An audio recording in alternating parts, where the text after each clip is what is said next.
The first thing they taught you in Earth Command was never to beg. Not when you were outnumbered, not when they had their plasma barrels pressed against your jaw, and not when they tore your ship apart while laughing in their alien dialects. You keep your teeth clenched, your back straight, and your finger on the trigger. Because Earth doesn't beg. Not anymore. Commander Holt stared at the holomap flickering on the war room wall.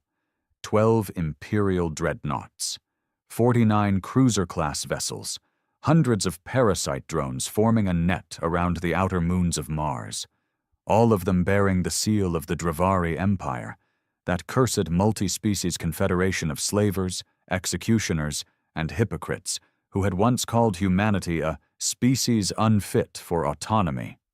Holt clenched his jaw. They crossed the line. No one in the room disagreed. No one dared to. Earth's ban on the Empire wasn't a diplomatic sanction. It was a final warning. After the Dravari launched a preemptive strike on Europa Station, killing over 40,000 civilian engineers and miners, the ban was announced through a one-line transmission. Cross the line, face Oblivion. The Empire laughed. Of course they did. They'd ruled the stars for 2 millennia. They'd broken rebellions on 7 worlds, sterilized populations for daring to want freedom, and turned entire planets into labor camps.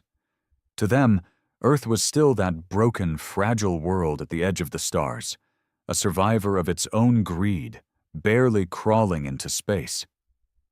They didn't know what Earth had become in the shadows. No more appeals, no more groveling before the Galactic Senate that ignored human cries for justice. The ban meant something now. It meant Earth had learned how to build ships that didn't blink under EMP storms. It meant we had weapons designed not to disable, but to vaporize fleets. And it meant we had men, real men, trained not for politics or parades, but for vengeance. "Deploy the Bastion line," Holt ordered. "Are you sure?" General Maris asked, eyes darting to the others. "We use that. There's no walking back." "We're not walking back," Holt said, his voice low. "We're erasing every trace of their arrogance." He turned toward the men gathered, hardened tacticians, veterans of the border skirmishes, survivors of the Vex insurgency. None of them wore medals. Earth Command didn't believe in decoration. You either came back breathing, or you didn't. And if you came back limping, you earned silence, not pity. All Bastion-class warships are to enter the suppression grid and execute Protocol Scorch. We give them one warning, one. After that, we reduce their command chain to slag. One of the younger captains, Rico, asked the obvious question. "What about survivors?" Holt didn't blink. There won't be survivors. The silence that followed wasn't hesitation. It was respect. Because when Earth declared the Empire banned, we meant every damn word. In the cold darkness of space, aboard the Empire's flagship Nalara, Admiral Korik chuckled as he sipped his blue liquor. "Humans are melodramatic. They bark, but their teeth are dull." He waved at the Earth fleet moving into range. "Look at them. Primitive designs, angular hulls, overcompensation for something." His second-in-command, a reptilian hybrid named Searle, hissed nervously. "Sir, their formation. It's not standard. This isn't a defense grid." Korik raised a brow. "You fear prey now?" Searle didn't answer, because the prey was no longer running. Within minutes, Earth's ships began their assault. But it wasn't a barrage. It wasn't chaos. It was clinical, precise, efficient. The first Scorch protocol activated, neutron torpedoes slicing through the Empire's shielding like it was paper. Ionic wave bursts disabled their command comms. AI-guided railguns focused fire on every ship with a high-value target on board. The dreadnought, glorious Vrax exploded before it could charge its main cannon. The cruiser Thalsar broke in half, spilling screaming soldiers into the void. There were no warning shots, no second chances. Earth had banned the Empire. And this was the price. Blood always looks the same in zero gravity. That's what they used to say in covert training. Doesn't matter if it's alien or human. Once it's floating in a ruptured cabin, globules spinning like dead stars, it loses identity, loses meaning. You either keep moving or you join the mess. Commander Holt stood silently aboard the ECS Revenant, the flagship leading Earth's counterstrike. Through the reinforced viewport, he watched as flaming wreckage spiraled across Martian orbit, fragments of what used to be the Dravarai 6th Fleet. The Empire had lost more ships in the past 6 hours than in the last 3 centuries, and they weren't retreating. They were panicking. The comms buzzed behind him. "Sir, we're receiving a long-range hail from the Empire's Admiralty, encrypted, marked diplomatic priority." Holt turned slowly. "Decline it." The officer hesitated. "Sir?" "I said decline?" Holt's voice dropped an octave. "There are no negotiations. Not anymore."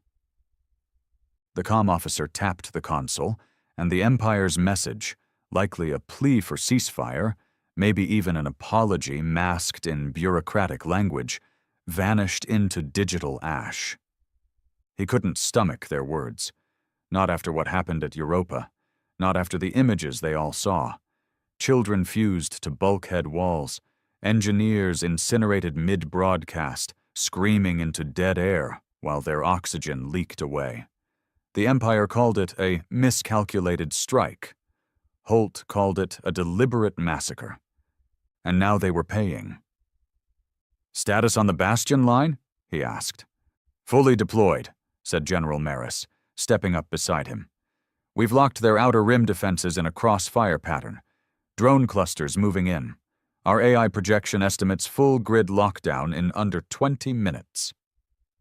Any Earth losses?" Maris checked his display. 4 cruisers. Moderate casualties. Holt nodded.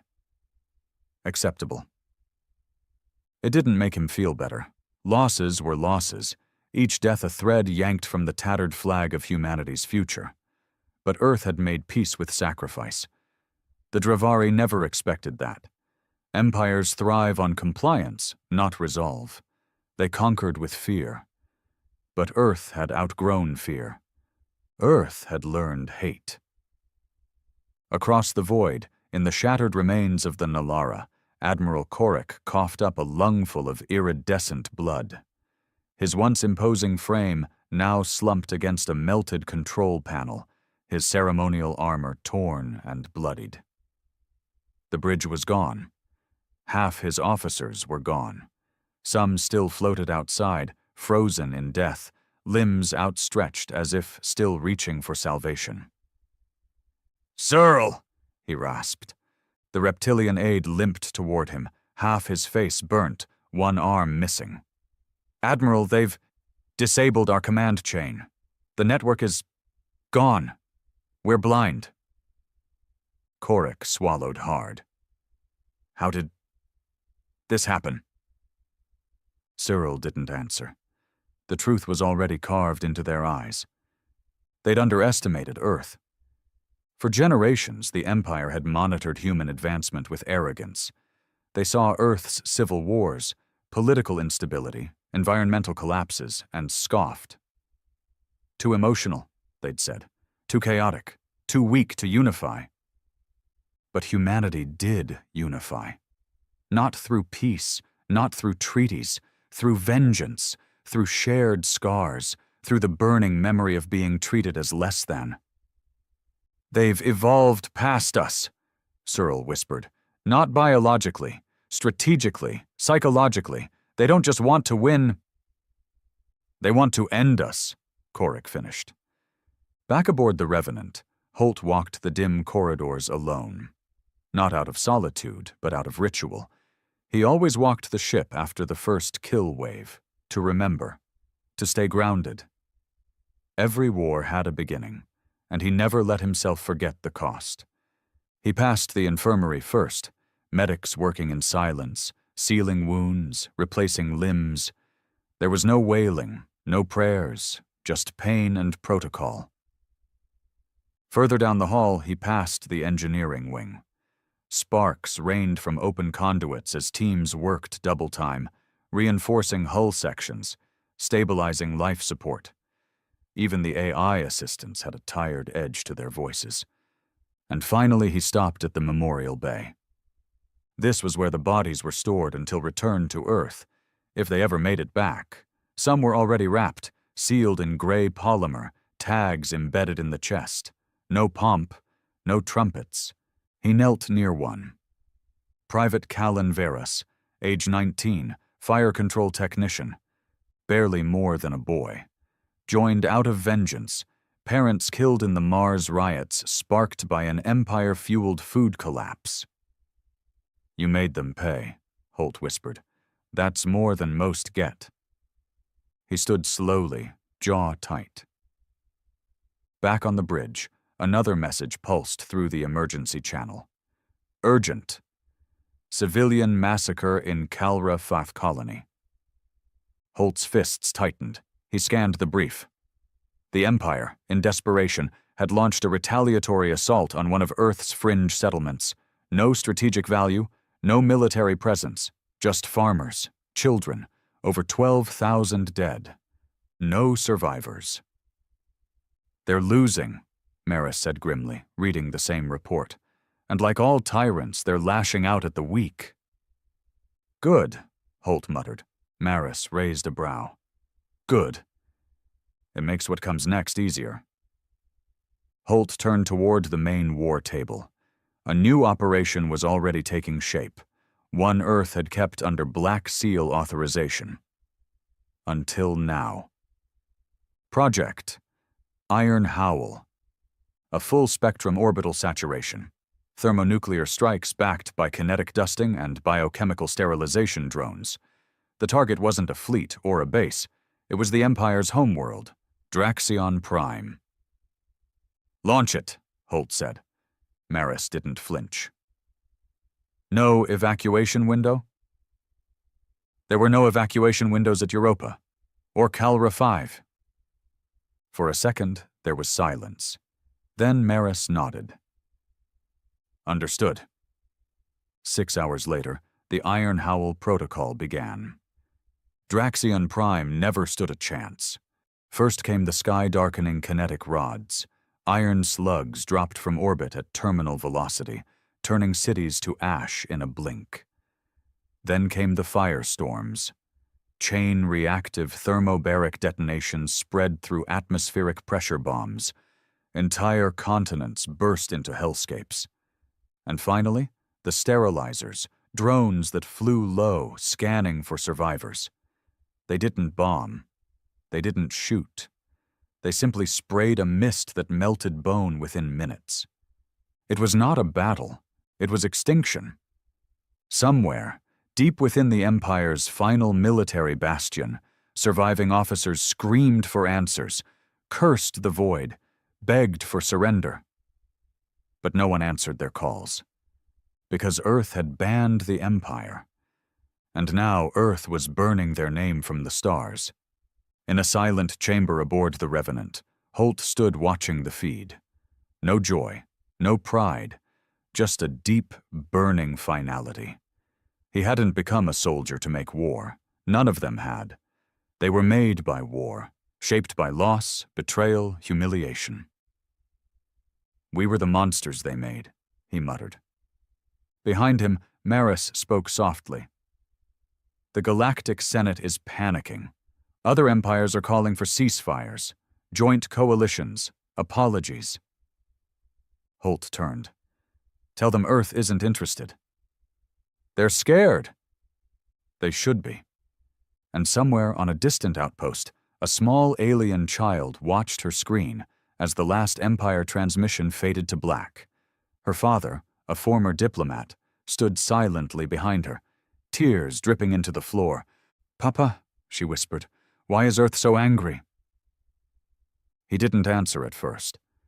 Then finally, in a voice as fragile as broken glass, because we taught them that mercy was weakness.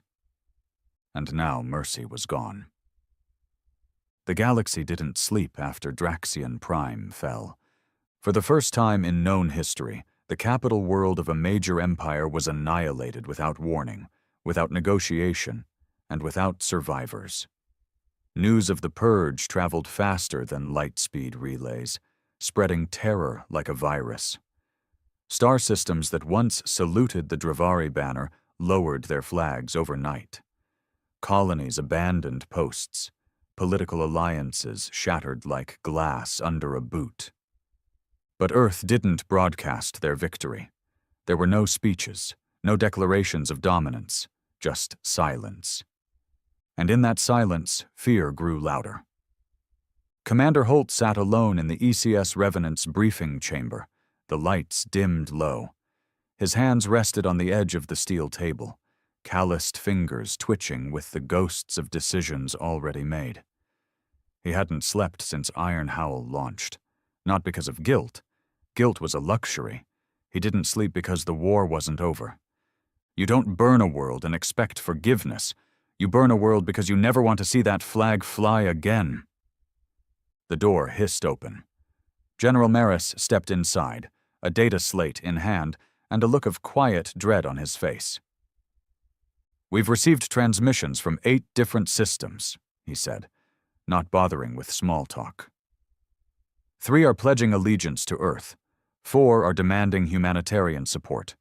One's threatening a retaliation if we don't stand down. Holt raised an eyebrow. "Let me guess. The Yerex Alliance?" Maris nodded. "They're calling the Draxian strike a war crime. They've already issued a warrant for your arrest." Holt gave a short, humorless laugh. "Let them come. They'll break on our hull like the rest." But Maris didn't smile. "We're not invincible, Holt. The more we escalate, the more desperate the galaxy gets. Desperate people make reckless decisions." Holt stood, eyes cold. "Good. Let them gather. Let them unite. If they want a reckoning, Earth is done whispering. We'll write our truth in fire." Maris hesitated before handing over the slate. "There's one more thing. Surveillance drones picked up an unregistered signal on the edge of the Cephian Fringe, remote asteroid sector. It's not Empire, not known space, something different." "Another enemy?" "We don't know. But whatever it is, it's watching us." Light years away, in a hollowed-out moon orbiting a red dwarf star, the remaining leaders of the shattered Dravari Empire gathered for a meeting unlike any other. Gone were the flowing robes, the jeweled implants, the ceremonial blades.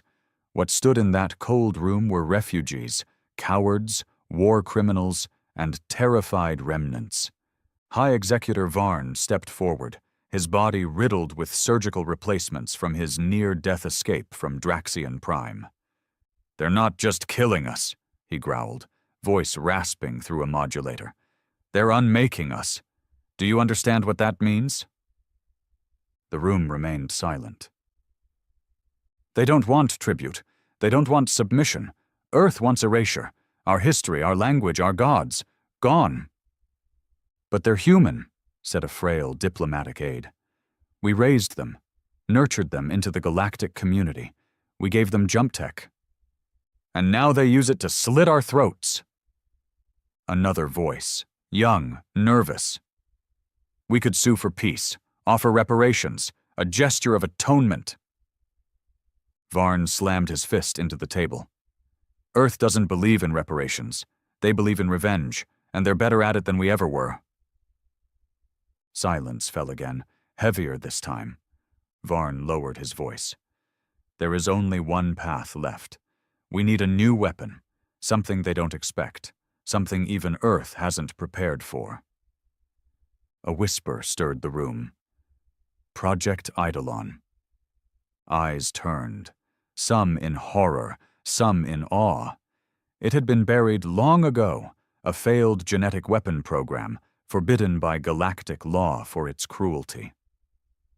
You would unleash that thing? Someone gasped. We're past morality, Varn said coldly. Earth taught us that.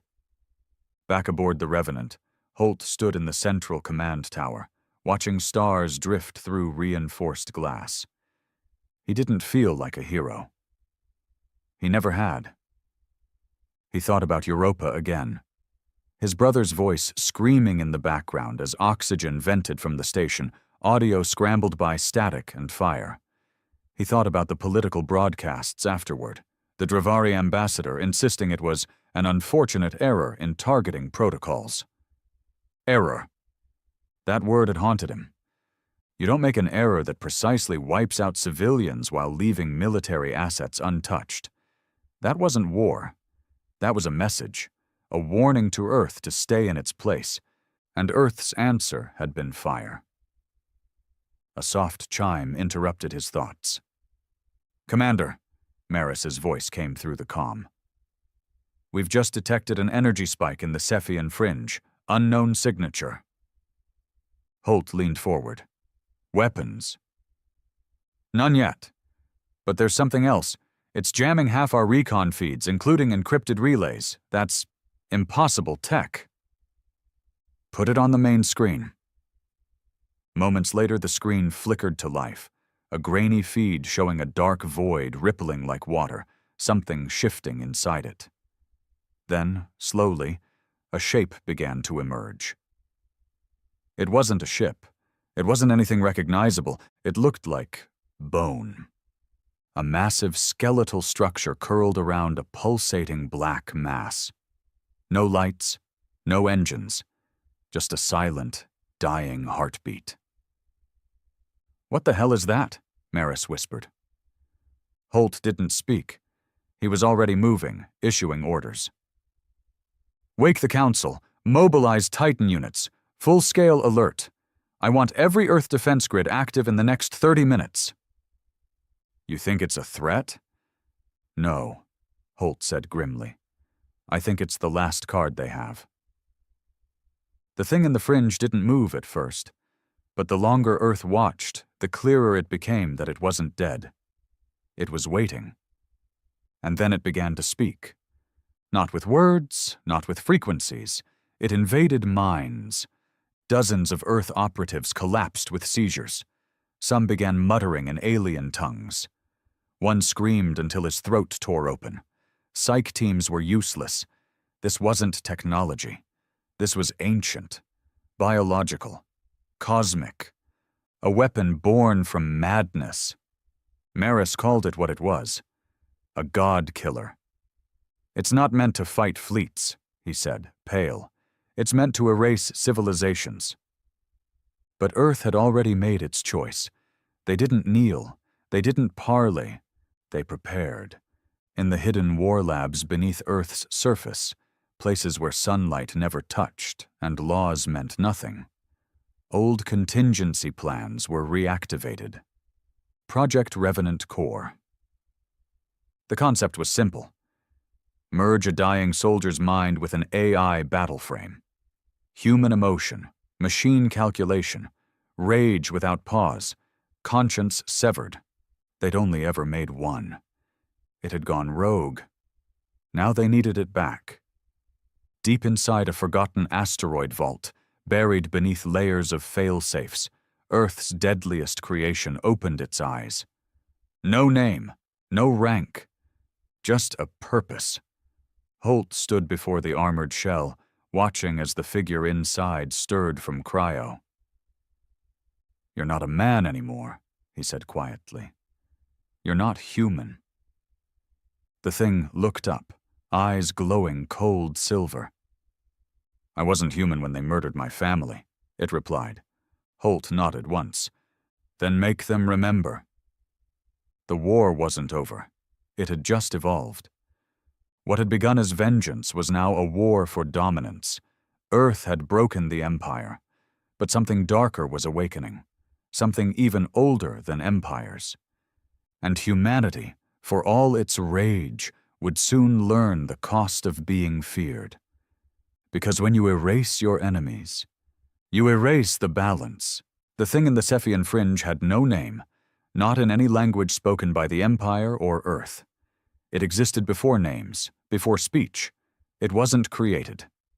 It had simply endured, waiting like rot in the foundation of a dead empire's pride.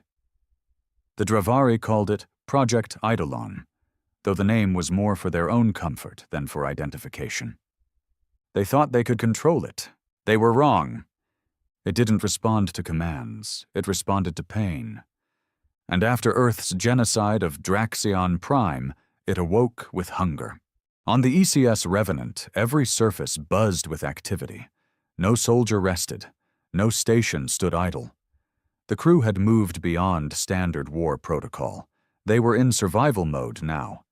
Even the AI cores sounded strained, their logic circuits stretched to capacity from the computational strain of analyzing the fringe anomaly. Commander Holt stared at the full scan for the 5th time in an hour. The mass that had risen from the Cephian void now stretched over 400 kilometers in width. Its outer edges seemed to shift in ways space wasn't meant to allow, rippling through subspace like it was water. One moment it appeared dead, the next it felt aware.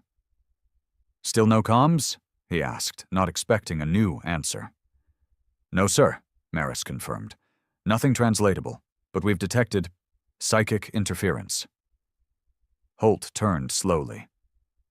"Explain." "The probe units we sent, their handlers are reporting shared hallucinations, waking dreams, mental ruptures. It's not broadcasting in hertz, Commander. It's broadcasting in fear." Holt's jaw tightened. "And it's moving?" "Not exactly.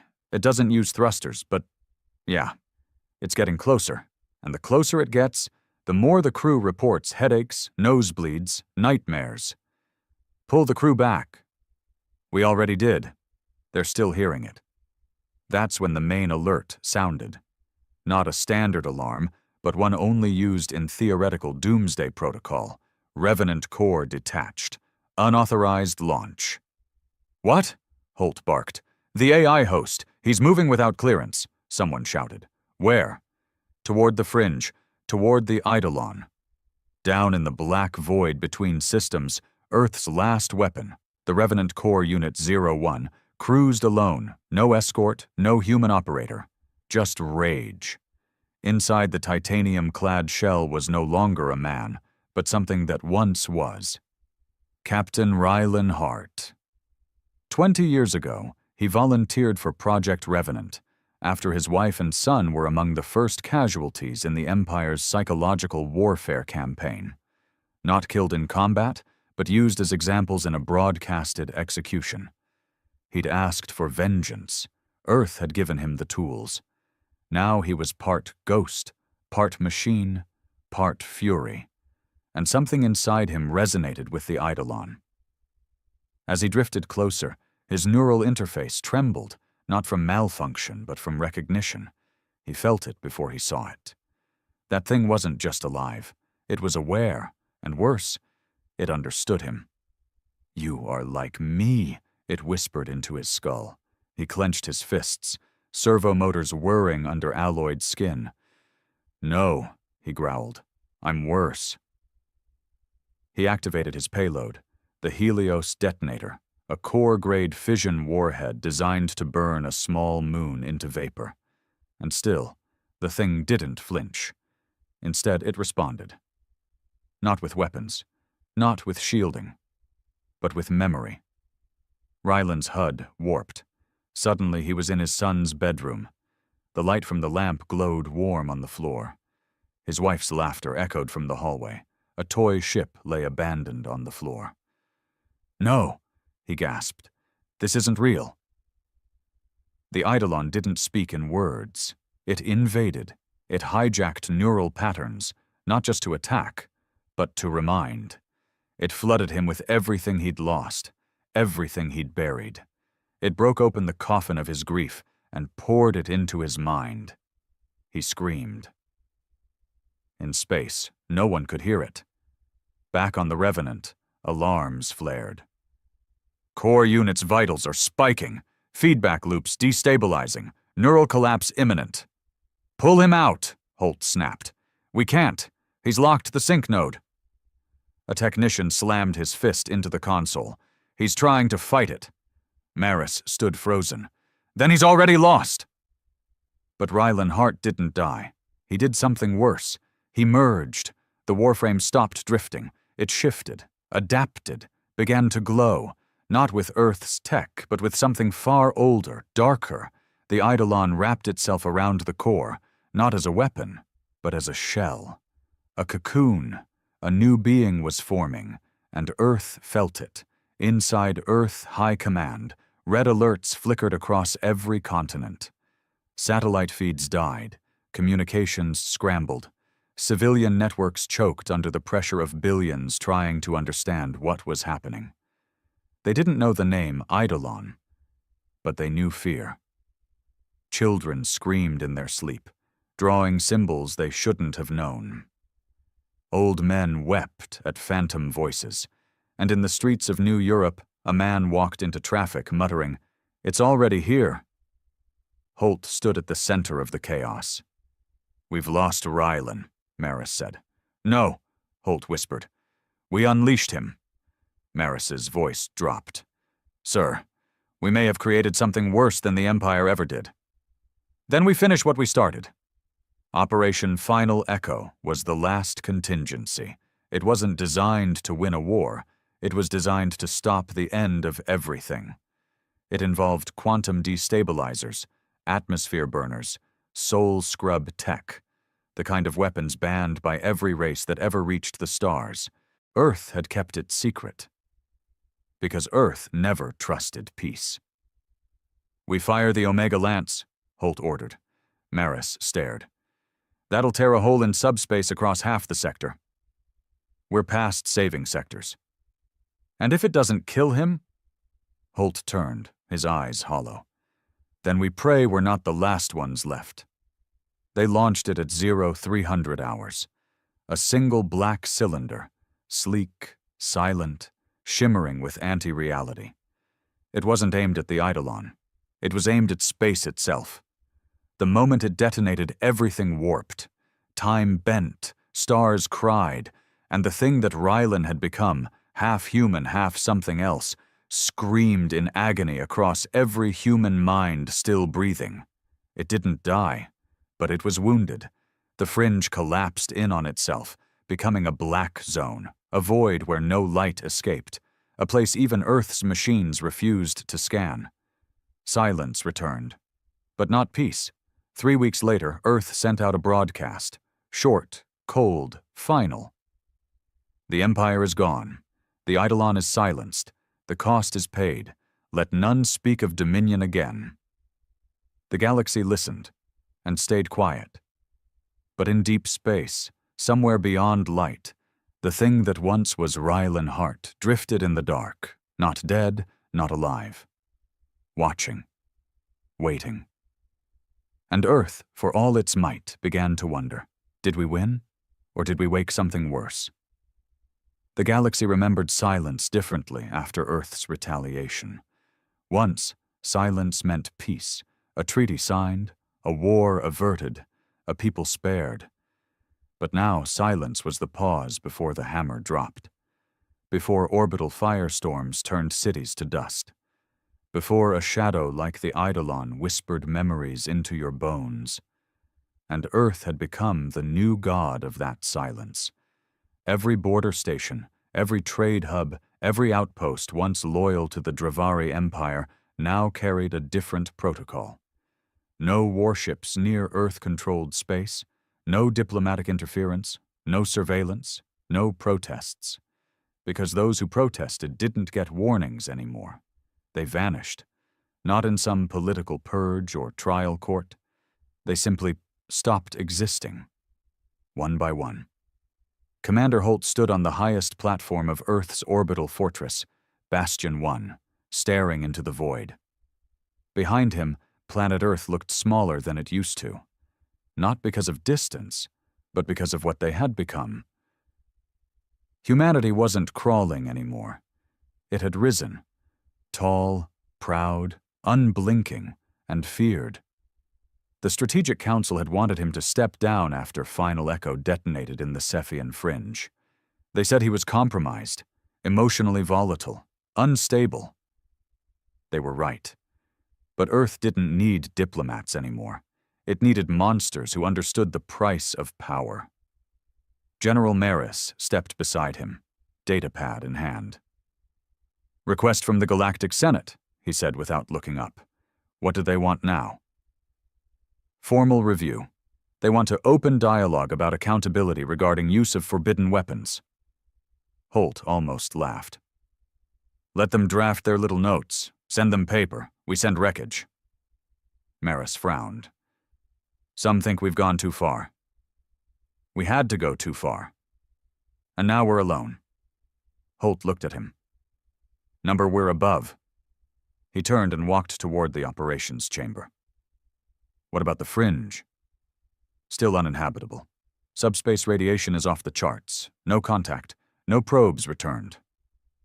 "No signs of Rylan?" Maris hesitated. "None." But they both knew that didn't mean he was gone. You don't bury what never wanted to live again.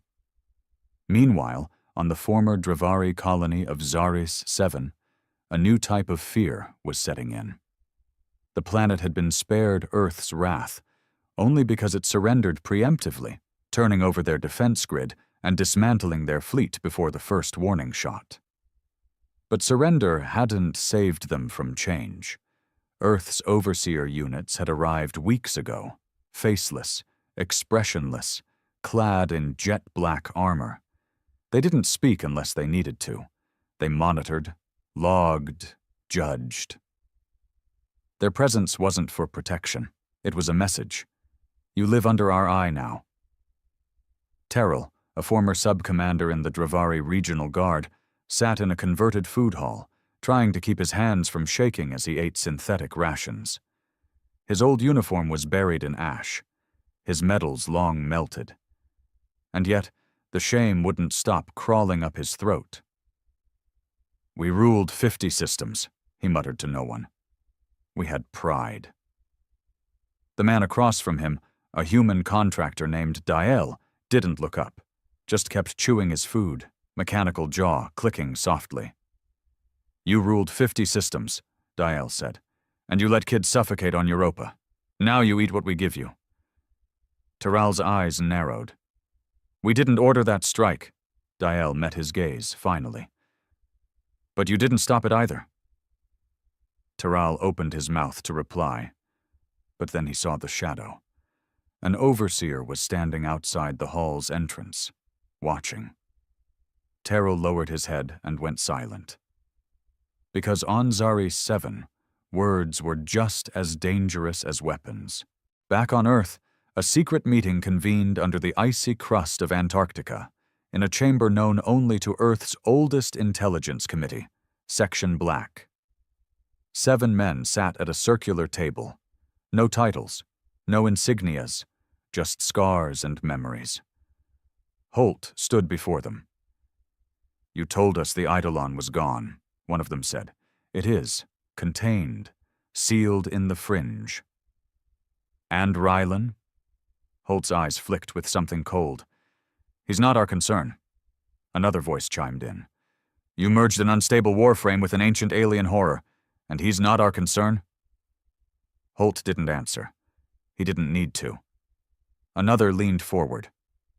"There are whispers, Commander. Signals at the edge of System L91. Unnatural quantum readings. Similar to the fringe, but moving." That got his attention. "Moving?" "Yes. Headed toward the Sovereign sector. Toward neutral space." "Any proof it's him?" "No." "Then stop the whispers. Or Earth will." But the whispers didn't stop. Because Rylan was moving, not with ships, not with engines, but with thought. The Eidolon had changed him, bonded with him in a way even Earth's science hadn't predicted. He was no longer a man of flesh or code. He was something beyond both. He had seen memories that belonged to stars. He had heard screams that lasted longer than galaxies. And now he had purpose again. But it wasn't vengeance. It was judgment. He drifted toward neutral space, a sector untouched by Empire, free of Earth's eye, populated by drifters, traders, and colonies that refused to pick a side. Perfect. He landed on Iridia, a planet barely mentioned on star maps, known more for its smugglers than its laws. The moment he stepped onto the soil, people screamed, not because they saw him, but because they felt him. Fear like a second heartbeat, voices like sand in the skull, time itself bending like cheap metal, and Rylan walked through it all, silent. He wasn't here to conquer. He was here to offer a warning, one sentence broadcast across all systems in the sector. Earth made me a weapon. You made me a myth. But I am now something worse. I am the end of both. Back on the Revenant, Holt heard the signal and felt something he hadn't in years. Cold. Not from fear, from memory. Rylan's voice hadn't aged, hadn't distorted. It was calm, focused, measured, and that was the part that made Holt's blood freeze. Maris stood beside him. Orders? Send a kill team. Maris hesitated. To a neutral sector? That's not sanctioned. Neither is what Rylan is. Commander. Holt didn't flinch. If we don't erase him, someone else will try, and they'll fail. Then we'll have more of him. And in a whisper, as if confessing to the void, I created this thing, and I'll be the one to bury it. The kill team, 5 elite ghost operatives, trained in zero-signal warfare, deployed within the hour. They didn't carry flags. No one knew their names. Earth called them null blades. They didn't bring justice. They brought finality, and they weren't ready. The moment they touched ground on Iridia, they began to die. Not from bullets, from truth. Each one lived through the death of a world. One burned alive in his own memory. Another relived every kill he'd made until he tore out his own eyes. Only one made it to Rylan. He raised his rifle, screaming, "In the name of Earth!" But Rylan just looked at him, and he stopped breathing. No wound, just absence. Back aboard the Revenant, Holt waited for the final transmission. It never came. Just silence. And for the first time, he whispered something no soldier of Earth had dared since the war began. What have we done? Because Rylan wasn't the enemy anymore. He was a mirror, and Earth didn't like what it saw. Rain fell in a steady sheet over New Europa. Not real rain. Earth couldn't risk uncontrolled weather anymore. This was engineered, chemical sterilized, and climate controlled. It cleaned the streets, scrubbed the air, washed away memory. But it didn't wash blood from hands. Commander Holt stood in a black coat on the rooftop of the Earth Command building, staring down at the city below. The skyline had changed. Cleaner, sharper, brutalist towers climbing high with surveillance drones circling like vultures.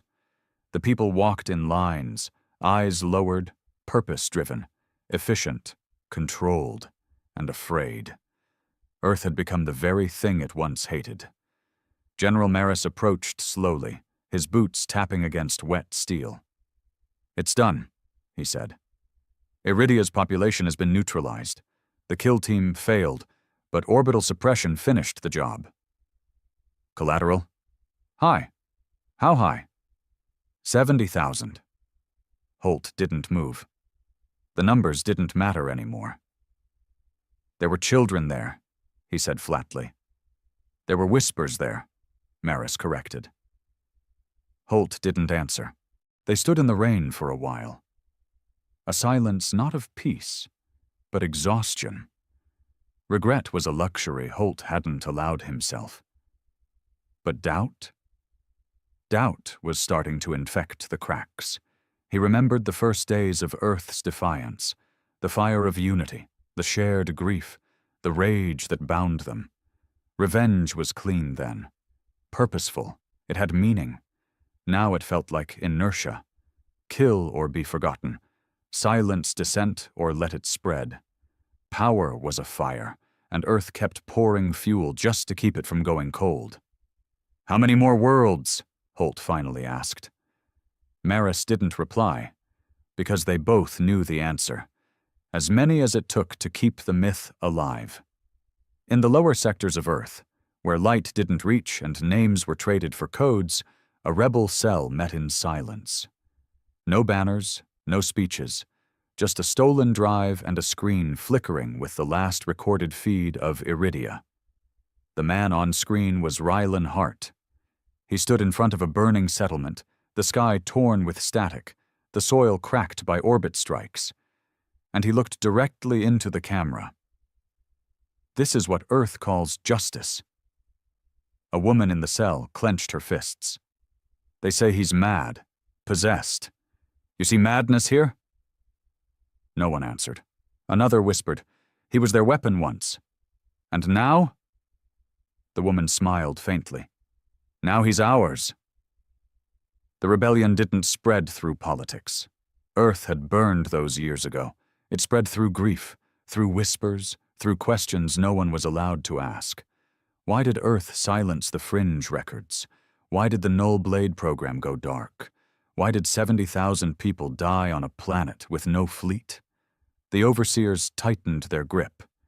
The AI surveillance systems flagged any unauthorized conversation with immediate protocol escalation. People disappeared. But for every voice that went silent, 3 more began to speak. And everywhere, Rylan's image appeared, in broken code on market screens, in corrupted military logs, in intercepted comms.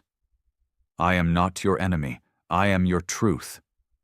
Back on Bastion 1, Holt read the internal report with a cold pit in his stomach. Rebel activity detected in 31 Earth sectors. Civilian compliance rate down 12%. Overseer units in 3 major cities have gone offline. Cause: internal sabotage. Symbol left behind. R. He crushed the datapad in his hand. "It's him," he muttered. "Even dead, he's still here." Maris sat across from him in the ops chamber, face drawn. "We don't even know what he is anymore. I can't track him. Quantum sensors can't pin him down. He's not moving through space. He's moving through consciousness." "He's in our systems," Holt said. "In our soldiers, our civilians. He's become an idea." "Then we kill the idea." Holt turned toward the war map. "We silence every voice that speaks his name. We erase every node that transmits his image. Full planetary blackouts if we have to. And what happens when we erase so much that Earth forgets who it is?" Holt's voice cracked. "Then we remind it." But reminders didn't work the way they used to. You can't enforce loyalty with boots forever. Fear sharpens, but it also fractures. And Earth had been cracking for years under the weight of its own power. In one of the higher-rank barracks, a young officer named Carvin sat staring at his screen, watching a replay of the Europa massacre footage Earth had long since banned. It was a hacked file, an unedited version. It showed the screams, the children, the Empire laughing. But the screen flickered halfway through, and Rylan's voice came over the audio. "They used me. Then they feared me. Now they call me mad. But the ones who burned the world still command the fleet." Carvin leaned back in his chair, his hand trembling. He had believed in Earth. Now he wasn't sure what Earth believed in. In Section Black's deep chamber, Holt sat alone after the rest had left. He activated a sealed terminal. "Confidential. Operation Revenant. Phase 0 archive." The old footage played. Rylan Hart sitting in the black pod before activation.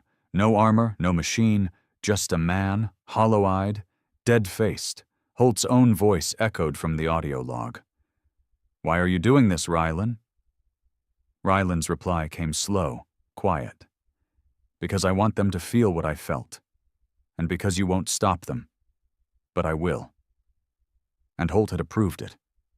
He watched the approval stamp burn into the screen like a brand. "Authorization, Commander Holt." Now that ghost was haunting them all, In orbit, a signal broke through jamming nets Earth hadn't even detected yet.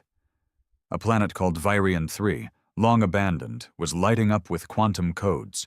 Not military, not Empire, not Earth. Just a single repeating message. I will return. Not as a soldier, not as a god, but as your reckoning. R. Holt read it.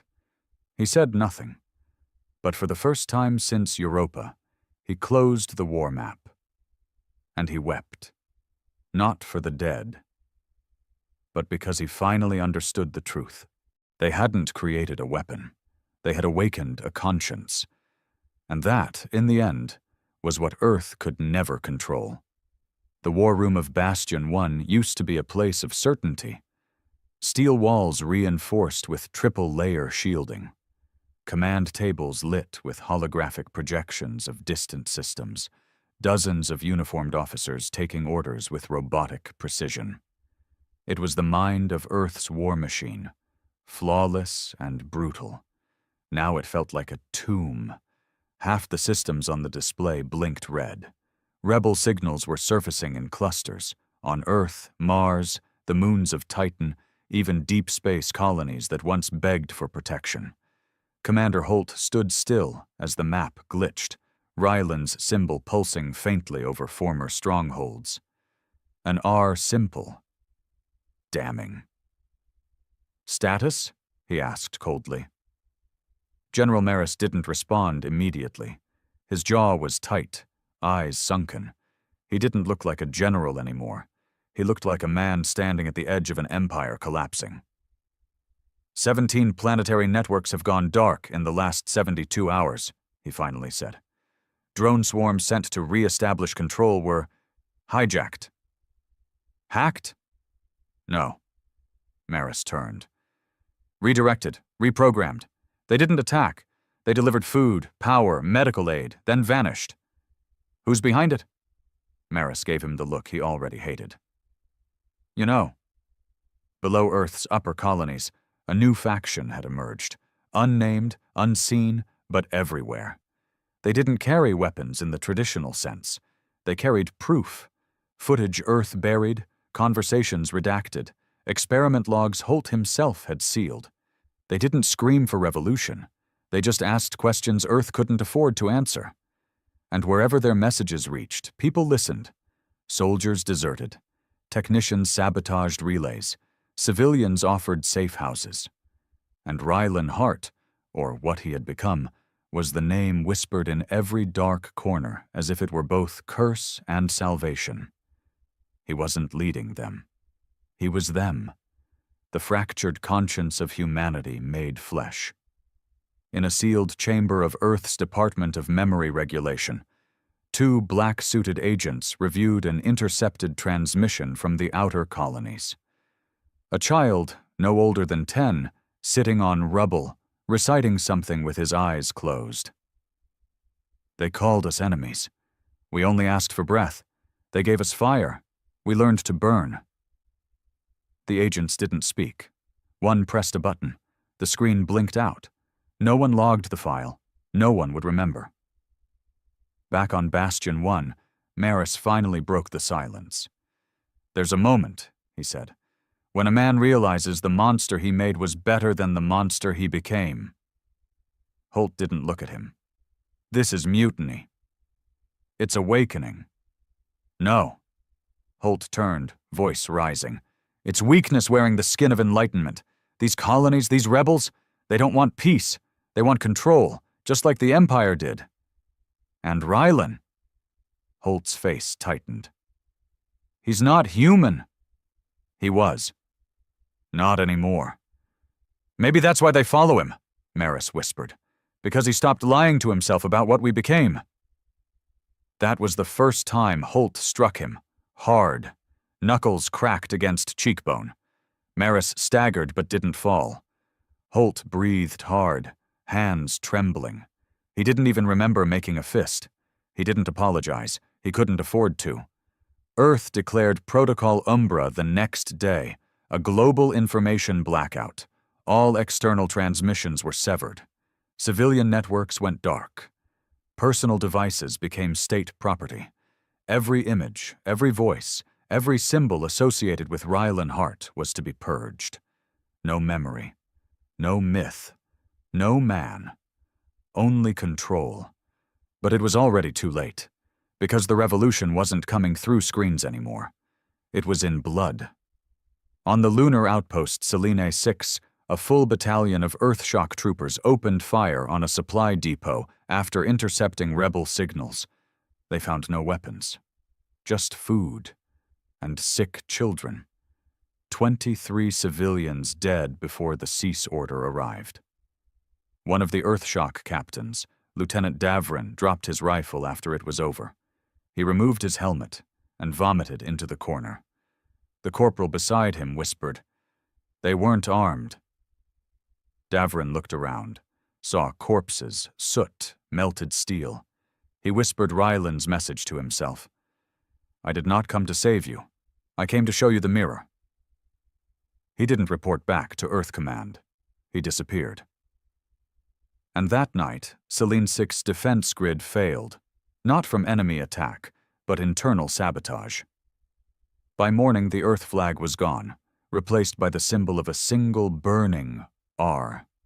Meanwhile, in the void between sectors, Rylan Hart drifted within the shell of what remained of the Eidolon. It was no longer a weapon, no longer a parasite. It was a vessel now, a carrier of thought, of memory, of pain.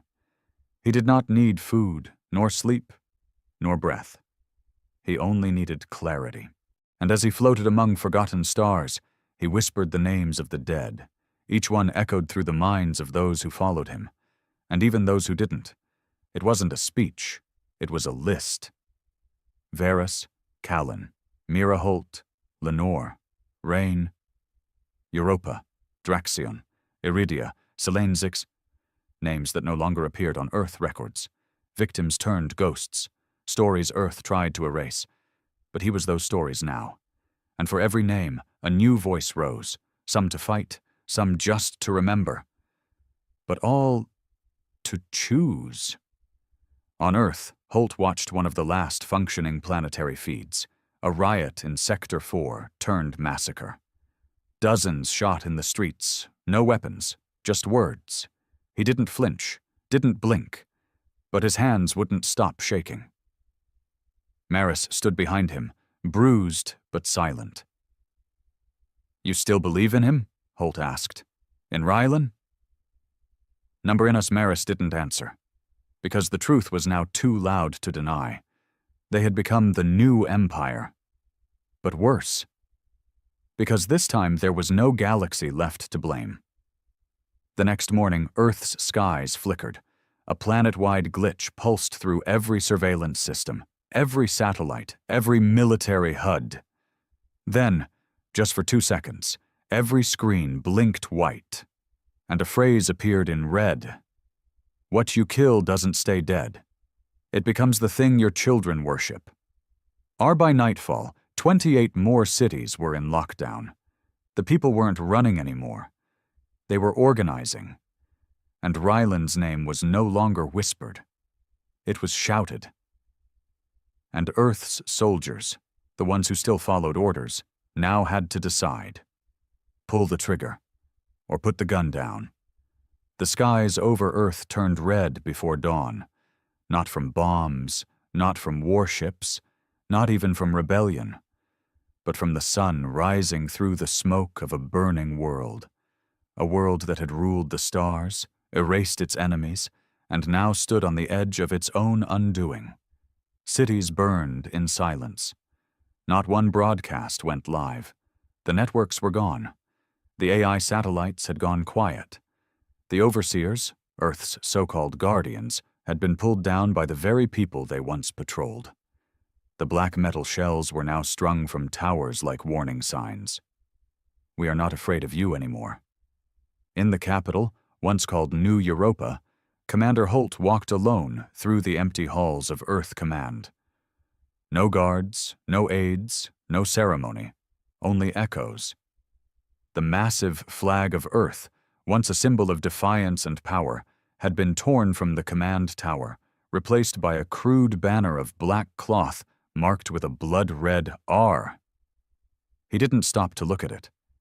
He already knew who waited at the top. The command chamber was cold. Wind swept in through the shattered observation glass.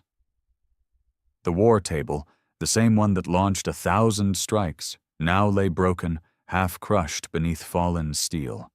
And at the edge of the platform, staring out at the horizon, stood the man who should have died long ago. No longer fully human, no longer Rylan Hart, but still unmistakably him. Holt stepped forward. His boots crunched over glass. His bones ached with every step. "You finally came back," he said. Rylan didn't turn. "I never left. You just stopped looking." "Is this it then? You came here to kill me?" "I could have done that years ago." Holt narrowed his eyes. "Then why didn't you?" Rylan turned. And for the first time, Holt saw what he truly was. Not a god, not a weapon, not a myth, but a man made of every death Earth refused to acknowledge. Skin like ash, eyes like cold iron, a voice that carried the silence of every name Earth deleted from its records. "I came here to bury you," Rylan said quietly. Holt laughed once. Bitter. Tired. "Then finish it." But Rylan didn't raise a hand, didn't draw a weapon. He stepped forward and held out a data chip. "What's this?" "Everything," Rylan said. "The truth. Europa, Draxion, Iron Howl, the Nullblades, the Fringe, the experiments you authorized, the rebels you erased, the innocents you incinerated to preserve the lie." Holt looked at the chip and didn't take it. "You think this fixes anything?" "No," Rylan said, "but it ends the illusion. I was trying to protect Earth. You were trying to protect yourself. They would have destroyed us, you know that. And now we've become them," Rylan said. "Only worse, because we justified it." Holt looked away. And in that moment he felt it all. Every soldier he ordered to die, every child he sacrificed in the name of containment. Every time he told himself that power was survival, that victory excused anything. And yet, somehow, in this final hour, he realized the truth. They hadn't won. They'd simply outlived their enemies. That wasn't strength. That was failure. Down below, across the world, the revolution reached its end, not in violence, but in silence. Cities lit up with a new signal. Every screen, every device, every public node broadcast one feed. Rylan Hart, standing atop Earth Command, facing his creator. Not yelling, not calling for blood, but offering the truth. And people listened. Not because they believed in him, but because they had already stopped believing in everything else. Holt finally took the chip. He turned it over in his hand. Small. Simple. But heavier than any bomb he'd ever dropped. "People will want vengeance," he said. "They already took it," Rylan answered, "but now they want answers." "And what if the truth breaks them?" "It'll set them free." "I don't believe that." Rylan stepped back. "You don't have to. You're not the future anymore." Holt looked up. For the first time in decades, he wasn't sure who he was without a war to fight, and that scared him more than Rylan ever had. "What happens now?" Rylan looked to the sky. "We give them a choice." Over the next 7 days, the galaxy watched as Earth unraveled. The files leaked, the hidden crimes exposed, the bodies unearthed, the mass graves catalogued, the civilians forgotten by war finally remembered. But instead of burning Earth to ash, the galaxy paused, because vengeance had already been served. Now came rebuilding, and for the first time in living memory, Earth asked for nothing. No reparations, no demands, no excuses, just silence, and the faintest whisper of apology. Commander Holt never stood trial. He walked away from Earth Command that day. Some say he died in the wastelands beyond Sector 9. Others say he went to the fringe, looking for peace where nothing lived.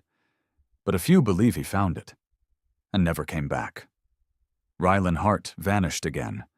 His symbol stopped appearing. His voice faded from the networks. Because he was never meant to rule, only to remind. And those he inspired? They started over. Not perfect, not pure, but free. And in time, the R stopped meaning Rylan. It meant reckoning.